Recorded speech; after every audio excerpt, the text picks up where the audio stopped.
2025 was a year for video games that had a lot going for it at its outset, with big releases peppering the calendar, Nintendo set to drop the successor to one of the most popular consoles of all time, and plenty of titles with unannounced release dates that were assumed to be releasing sometime during the year.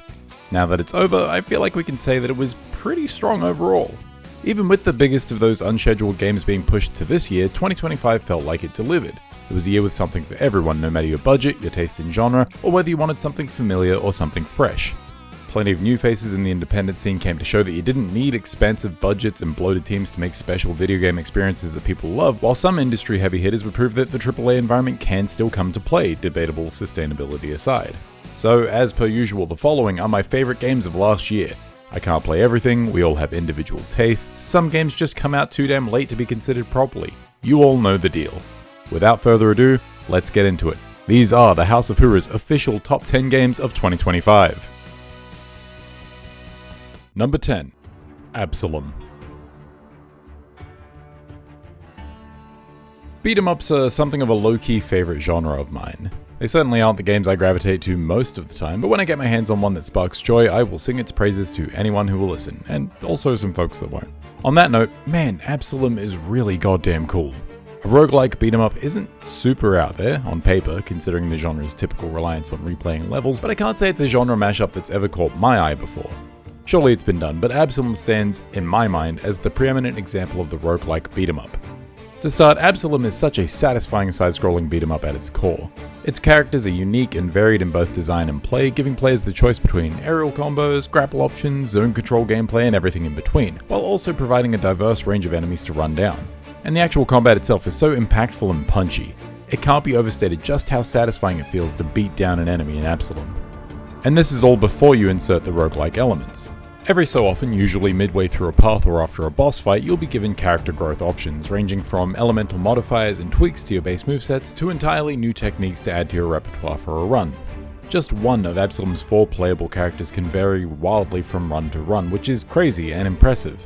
Finally, presentation is such an important part of any beat 'em up, and Absilum does not drop the ball here either. Its eye-catching hand-drawn art and surprisingly catchy soundtrack bring the game's fantasy world to life really effectively. Honestly, Absilum is easily my favorite beat 'em up of the year, and potentially my favorite of the last decade.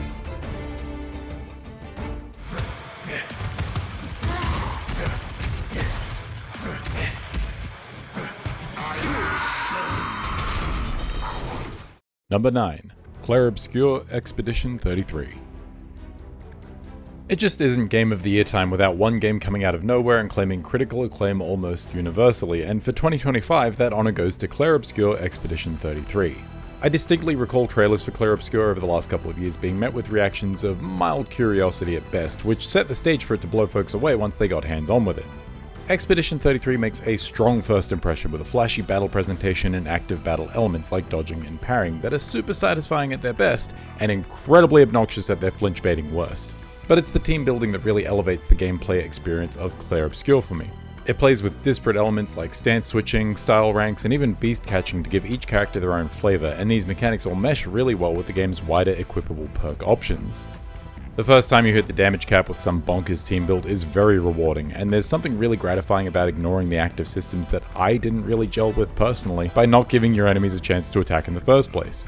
In addition to inventive and engaging build crafting elements, Expedition 33 has a wondrous world and a narrative that develops in some interesting, if not entirely unexpected ways. It also doesn't hurt that its cast of characters are deeply likable and brought to life with some fantastic performances, most notably from Jennifer English and Ben Starr. And that soundtrack, man, I challenge you to play this game and not feel something, whether that be from the storytelling or the absolutely stunning score. Importantly, this game was made with a reasonable budget by a smaller team, making Clair Obscur Expedition 33 a shining example of the type of project that the video game industry should strive to deliver. Which expedition are you from?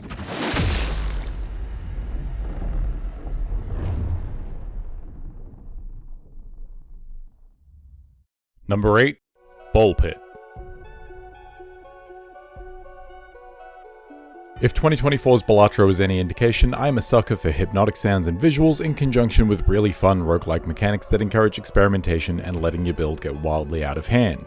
2025's dopamine injection comes to us in the form of Ball Cross Pit. Ball X Pit? Ball Pit, I guess. A game that combines roguelike progression with brick breaker, bullet hell, and even town simulation genre trappings, and despite the extreme variety of mechanics on display, it comes together remarkably well. On the surface, navigating your way up the game's linear paths with enemies descending towards you Space Invader style seems pretty bare bones, but when the game starts showering you with trinkets that tweak your gameplay and an almost overwhelming number of ball types to use as ammunition, Ball Pit's true depth is revealed. Amassing an armory of AoE damaging balls, balls that pass through enemies, and balls that deal lingering damage, to name just a few, is quite addictive, and that addictive quality turns to delight when Ball Pit lets you combine and evolve your ammo into new and overwhelmingly powerful offensive options. Then, when you finish a level, you head back to town where you construct buildings that unlock permanent upgrades, gameplay options, and even new characters who have special quirks related to how they launch balls, and somehow, even this section is styled to play like a brick break game, as you construct and harvest elements by launching your characters into town and having them bounce and ricochet off everything. Truly, once Ball Pit had a grip on me, it refused to let go. Between the seemingly endless nature of the evolution and combination mechanics, the constant influx of new trinkets and balls to use, and the presentation of it all with satisfying flashes and chirps as you level up and blast through enemies, Ball Pit is the premier one more run game of 2025.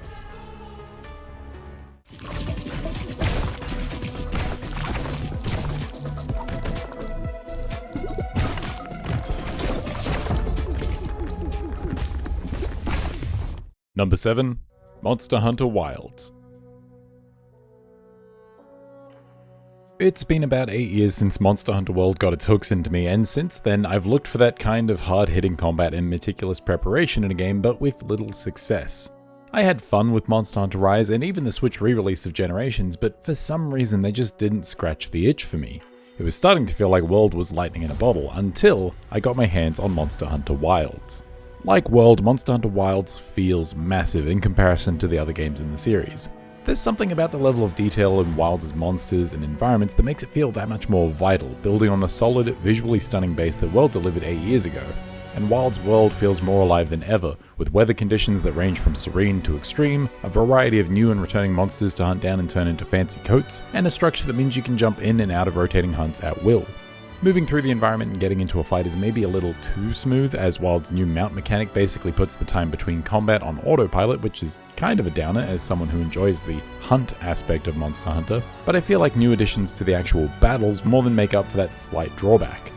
Monster Hunter Wilds' new focus mode, allowing you to zero in on weak spots, as well as revamped weapon movesets across the board, including the sick clash and parry moves, breathed plenty of new life into the game's already thrilling core boss-style fights. Monster Hunter fights have never felt so impactful or stylish before, and although some of the friction has been sanded down, Monster Hunter Wilds satisfies like few other games can.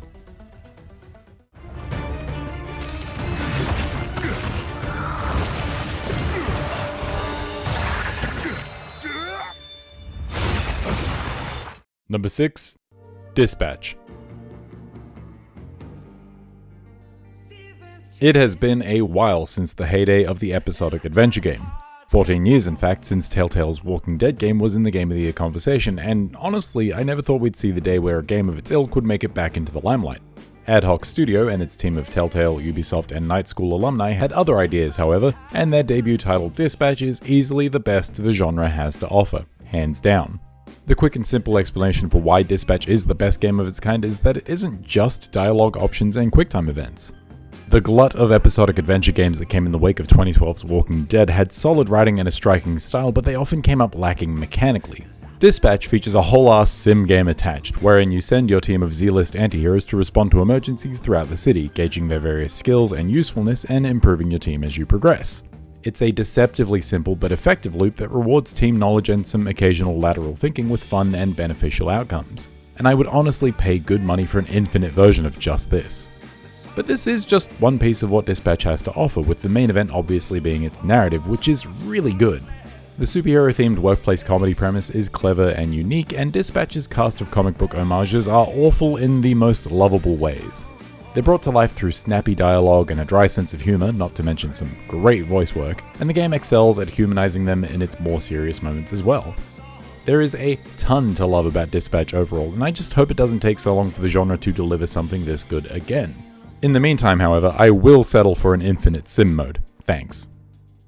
So much piss. Because your dad was wearing shorts, so Hey. just kept... I get it.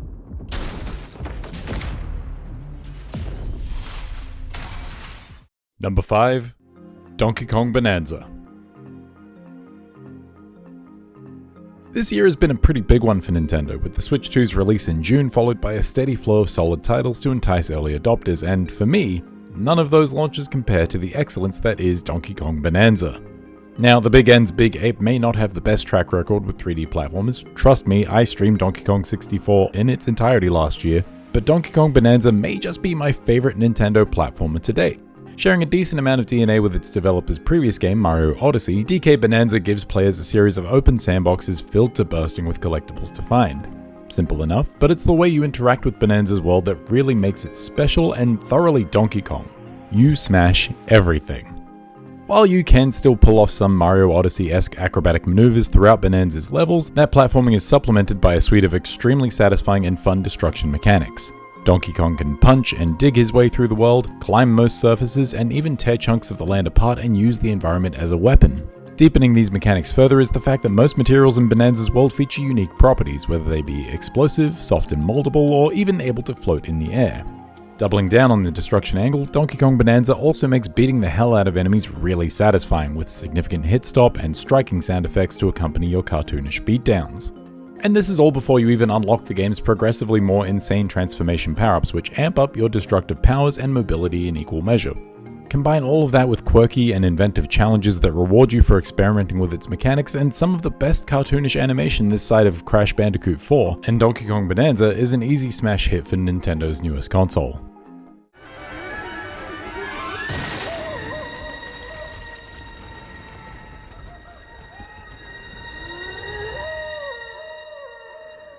Number 4. Ghost of Yote. Somehow, Sucker Punch Productions seem to find their way back into my gaming life just as my interest in open world games starts to wane, and they remind me of just how engaging the genre can be. They did it in 2020 with Ghost of Tsushima, and its successor, Ghost of Yote, has come to show the industry how it's done yet again, by not only repeating the success of their first Ghost game, but even surpassing it in some ways. The surroundings of Mount Yote are a wonder to discover, with their vibrant, multicolored foliage, wildly varying weather conditions, and unique zone-specific aesthetics. The game encouraging you to see it all by dotting its expansive map with stories to experience and rewards to earn. As with Tsushima, Ghost of Yote lets you follow the wind as a waypoint to specific points of interest, and there are plenty of environmental cues to draw your attention naturally. And practically everything in Yote is worth doing, whether it be for gameplay rewards like gear, or stories that are, generally speaking, really engaging. I think the narrative department is where Ghost of Yote steps out from its predecessor's shadow most. The game's hero, Atsu, feels more relatable at the outset, and her tale of revenge, though pretty conventional, feels immediately more gripping than that of Tsushima's Jin Sakai. The player-directed structure Yote offers also gives it a serialized vibe, which I think works really well with the story content peppered throughout the side activities. Beyond the narrative improvements, a lot of what Ghost of Yote brings to the table are tweaks to the formula Tsushima introduced. Fights feel more varied thanks to weapon disciplines replacing stance switching, and the game's wolf assist mechanic adds an awesome dynamic quality to the action. Ghost of Yote is a near-perfect sequel in my mind, and deserves all the praise in the world.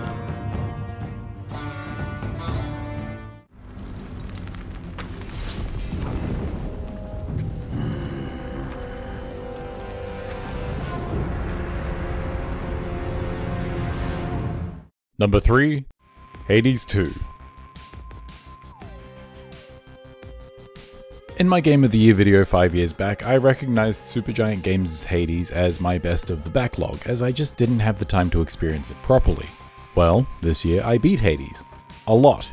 And then I played and beat Hades 2. And yeah, these games are really goddamn cool. Hades 2 is roguelike dungeon crawling at its finest, offering a handful of fun and diverse weapon loadouts to bolt an array of gameplay tweaking boons onto, resulting in an experience that feels satisfying, surprising, and infinitely replayable. While most of the core mechanics from the first game return, Hades 2 does offer a handful of twists and additions. Changes to how the cast works, the addition of Omega moves and a magic bar that they spend to pull off, the inclusion of familiars that alter each playthrough even further. Hades 2 doesn't reinvent the formula that made its predecessor great, but it does sprinkle in plenty of new and different mechanics to differentiate itself from the original. Not only does Hades 2 spice up the first game's formula just enough, it also adds a significant amount of content besides its new mechanics. The first game's 4 dungeons are replicated in Hades 2 with 4 new zones, representing a backdoor route from the surface and into the underworld, but you're also presented with an entirely new second route that leads you up to Mount Olympus. With separate enemies, bosses, and even rewards, the inclusion of a brand new route helps to keep things really fresh. If you find yourself unable to progress down, the climb to Olympus can be just the refreshing alternative you're after. Even without this entire extra route, the game is a joy to experience with its gorgeous visuals and memorable soundtrack. But with this glut of new content, I could have easily stayed hooked to Hades 2 for months.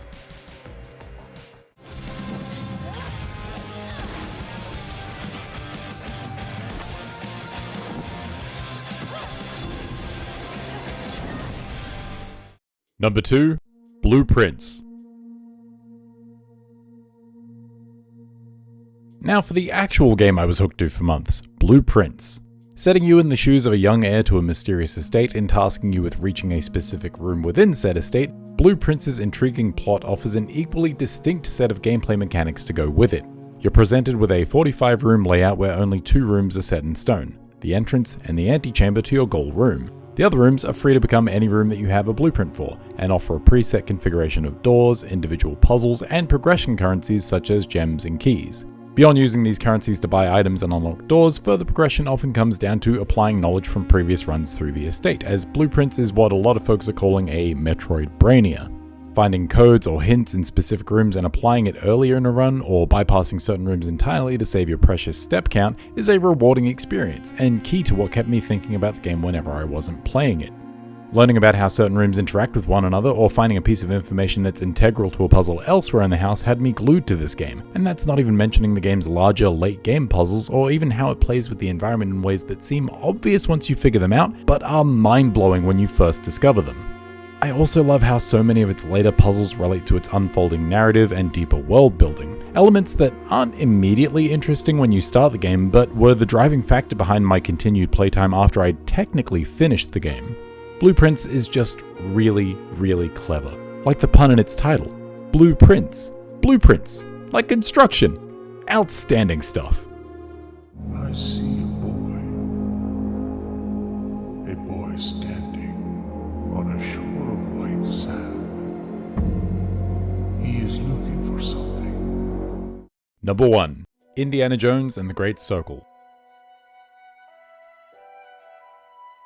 This is probably going to be controversial to some, as the game technically came out at the end of 2024, but it did hit the PS5 in 2025, and it's the most I've enjoyed a game in 2025, so it clears. Indiana Jones and the Great Circle is, for me, the new gold standard in video game adaptations. I hate to fall back on old cliches, but the Great Circle really does make you feel like Indiana Jones. The indie films are exciting combinations of chaotic brawls and hair-raising chase and escape sequences interlaced with mystic riddles and improbably operable ancient mechanisms to solve, and Indiana Jones and the Great Circle encompasses it all. Now, solving ancient puzzles has been done before, and exciting set-piece sequences aren't uncommon in the action-adventure genre, just look at Tomb Raider and Uncharted, but these elements are pulled off quite well here, really well considering the first-person perspective if we're being honest. But the thing that really sold me on the Great Circle was its dynamic combat mechanics. Encounters in Indiana Jones feel dangerous, as you're usually outnumbered and outgunned, and you often have to push enemies into one another or turn your surroundings into improvised weapons to get an advantage. Shoot your gun and miss? Throw the gun. Nazi on a ledge shooting at you? Whip the gun out of his hand and then pull him off the ledge with the whip. Hell, just whip and punch Nazis. The game also features miniature open worlds that encourage exploration with treasures scattered throughout their honeycombing pathways, and the plot is quintessentially indie. Hell, I'd argue that Troy Baker's portrayal of the man himself makes for better indie content than like half the films. Indiana Jones and the Great Circle is deeply immersive, highly reverential of its source material, and not for nothing, it's also comedy gold. Machine Games, if you give me a game where I can clobber Nazis with blunt objects, I will give you my Game of the Year spot every time.